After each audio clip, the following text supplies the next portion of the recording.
Hey there, radicals. So today we're in the Sun-Fired House of Life Stoveless Kitchen in Taboga, Panama. And we're going to be learning how to make nut cheesecake with Dr. Aris LaTham. I want you to watch the screen for the ingredients and instructions. So let's get into it. We're going to be placing cashew that has been soaked overnight into the food processor. And we're putting some cinnamon powder, allspice, 1/8 of a teaspoon of allspice,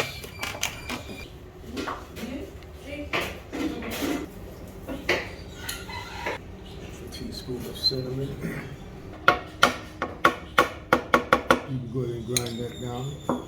That's 1/4 teaspoon of vanilla powder. Grind that mixture into the food processor.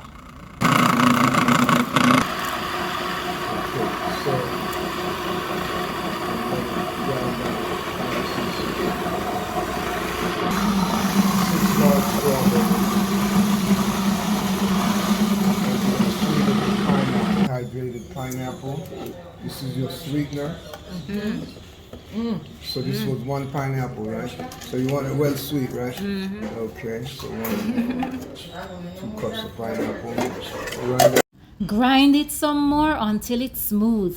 Now let's make the jam. Grab another food processor and we're going to be adding soaked sea moss into this food processor.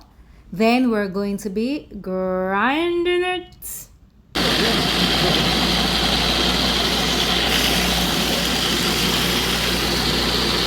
Add some blueberries and then grind it some more.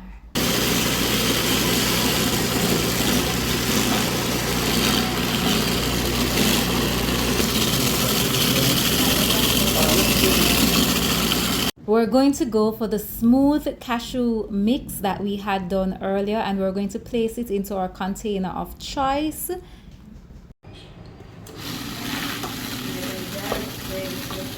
Then we're going to add the blueberry and sea moss mix on the top of our cashew mix, and then we're going to use fresh fruits to top it all off. We're going to be using pineapples and strawberries, but you can use whatever fruits you like. You can also get creative and put the fruits in whatever design or style that you want to. Be an artist, a food artist. What other nut or seed can be used Any to seed. to make the Any cheese? seed. Pumpkin seed, sunflower seed. Once you're finished with your artistic skills, then you are going to place the container into the freezer and we'll keep it for overnight until it gets firm enough to be sliced and shared. These were my slices and they were yummy. So there you have it. Thanks again for watching. Remember to like, comment, share and subscribe. Until next time, raw love, my radicals.